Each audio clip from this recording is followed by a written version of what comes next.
Well, for more discussion on Juneteenth as a new federal holiday, as well as where the debate on reparations is heading, we're joined from Chicago by Deborah D. Douglas.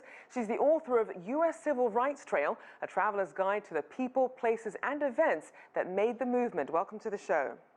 Thank you, Rachelle. Now, we did see that former President Trump stirred up controversy by planning a MAGA rally on Juneteenth. Meanwhile, under President Biden now, Juneteenth is now being marked as a federal holiday. How significant is this development? It's complicated. If you look at social media feeds, think pieces, and just in conversations that I'm having with other Black Americans, they're looking at this with a mix of excitement and joy that the Black story is being reckoned with in American society, but also it comes off as a bit of gaslighting in light of critical legislation that we have before us to restore voting rights, to address policing, and so many other issues that have come into clear view as a result of 2020 and the pandemic and disproportionate impacts.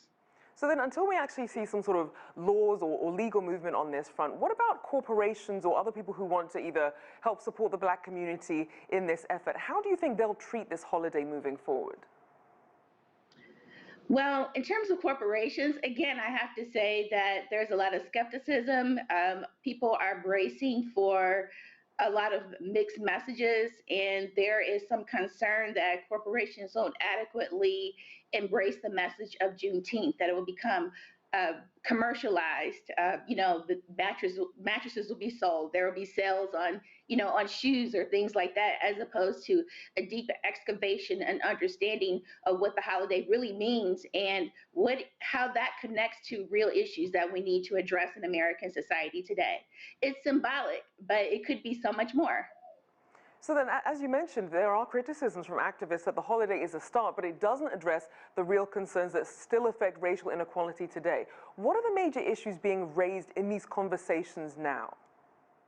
I mean, the number one thing is restoring voting rights.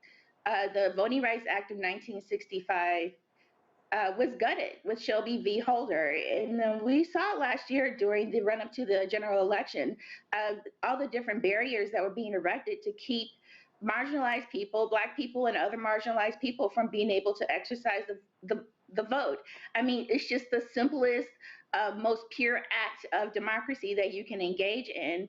And there are forces that have corralled to keep us from exercising that right. So voting rights, number one, police reform, number two, and it still is not against federal law to lynch someone in the United States. So passing the Emmett Till Anti-Lynching Act is an easy, concrete thing to do, and they can take care of it next week, just like they took care of signing the Juneteenth legislation lickety-split this week.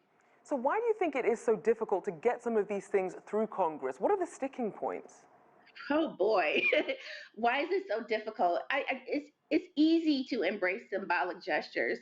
And of course, we have, the GOP and the mixed messaging that it's rolling out in society, just the whole hullabaloo over critical race theory, which, if you look at social media memes, the teaching of critical race theory is just to teach American history and the facts of it. Just getting past this idea that whiteness equals being bad and that Blackness means that you're good and that's the whole of history. The American history is so much more complex than that.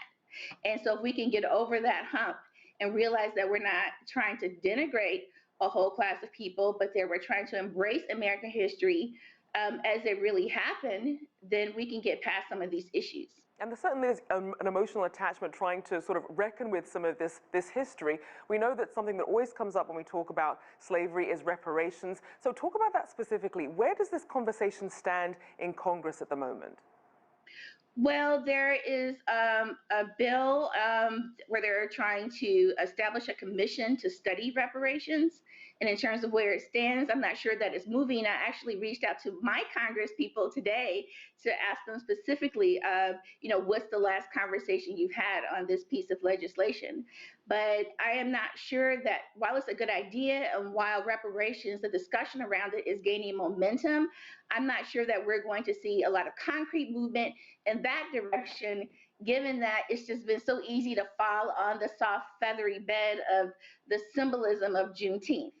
I'm thinking that some people think that this celebration will be enough for Black Americans, for marginalized Americans, and that perhaps it will overshadow deeper discussions. So then what would you like to see happen, whether it's in terms of reparations or some sort of modern day equivalent that would really help make some sort of meaningful difference as we look at this holiday?